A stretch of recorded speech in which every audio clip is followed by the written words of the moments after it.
भैया भरत के लिए धर्मज्ञो धर्मकांक्षया, भैया भरत को महर्षि वाल्मीकि ने पहले ही धर्मज्ञ कहा।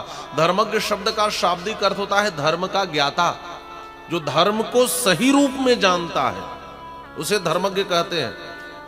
आप लोगों ने बारंबार कई बार राम कथा सुनी होगी, रामायण पढ़ी होगी। एक बात आप बताएं, आगे भरत की कुछ क्रिया को देखकर लगेगा कि भरत से बढ़कर कोई अधार्मिक नहीं हो सकता, और पीछे भी कुछ ऐसा कार्य किया है इन्होंने। मां के प्रति प्रयोग किए गए जो परुष वाक्य हैं, जो कठोर शब्द हैं, यह किसी धार्मिक पुत्र को तो नहीं हो सकते, जिन शब्दों का प्रयोग किया है भैया भरत ने।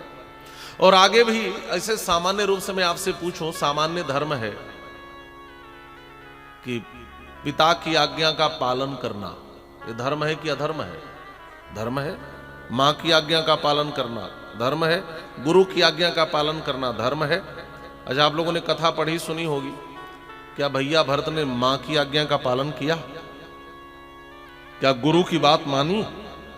जगरहे च पुरोहितम, महर्षि वाल्मीकि ने जगरहे माने निंदया मांस, भरी सभा में गुरु जी की भी निंदा की है। और पिता के लिए भी कहा मरण काल विधिमति हर लीन्ही, लगता है मरते समय ब्रह्मा ने उनकी बुद्धि का भी हरण कर लिया। तो कुछ ऐसी चीजें आएंगी कि आपको लगेगा कि भरत जी से बढ़कर कोई अधार्मिक हो ही नहीं सकता। इसलिए भरत चरित्र को थोड़ी गंभीरता से सुनना और समझना चाहिए। महर्षि वाल्मीकि पहले कहते हैं धर्मज्ञ, ऐसा न हो कि आगे के संवाद और विचार को सुनकर आप भरत को कहीं अधार्मिक न समझ लें, इसलिए पहले ही कहते हैं भरत जी धर्मज्ञ हैं। और अब जो कहने बोलने जा रहे हैं वह धर्म की आकांक्षा से खड़े हुए हैं और सच्चे अर्थों में धर्म को प्रतिष्ठित करना चाहते हैं। धर्म हमारे जीवन में तब सच्चे अर्थों में समझ में आता है जब विरोधी धर्म हमारे सामने आते हैं। विरोधी धर्म जब हमारे सामने आते हैं तब सही अर्थों में हम धर्म को समझ पाते हैं। भैया भरत खड़े हो गए और भैया भरत ने गुरुजी से कुछ प्रश्न पूछा है। भैया भरत ने कहा गुरुजी आपने ठीक कहा है, पिता के वचन का पालन करना पुत्र का धर्म है। गुरुजी मेरा पहला प्रश्न यह है, पिता के किस वचन को सत्य करना पुत्र का धर्म होना चाहिए?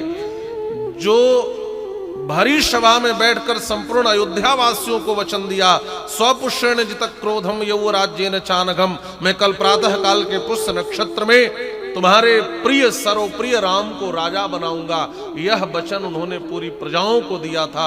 और एक कोप भवन में बैठकर स्त्री को वचन दिया कि मैं भरत को राजा बनाऊंगा।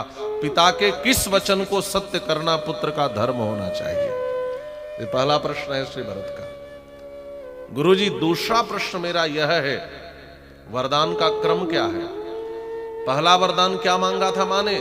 अभिषेक समारंभो राघवशोपकल्पितः अनेनैवाभिषेकेण भरतो में विशिच्यताम। पहला वरदान यही है कि जो राम राज्याभिषेक की सामग्री उपस्थापित की गई है उन सामग्रियों से भरत का राज्याभिषेक हो। सुनो प्राण प्रिय भावत जी का देहु एक बार भरत ही टीका, पहला वर यह है। और दूसरा वरदान था नौ पंच च वर्षाणि दंडकारण्यमाश्रितः चीराजिन धरो धीरो रामो भवतु तापसः। तापस वेश विशेष उदासी 14 बरिस राम बनवासी। तो होना तो यह चाहिए था कि पहले भरत को बुला करके भरत का राज्याभिषेक होता, पहले वरदान की पूर्ति की जाती, फिर श्री राम को 14 वर्ष के लिए वन भेजना चाहिए था। आप जैसे धर्मज्ञ के रहते अयोध्या में क्रम उल्टा क्यों हो गया?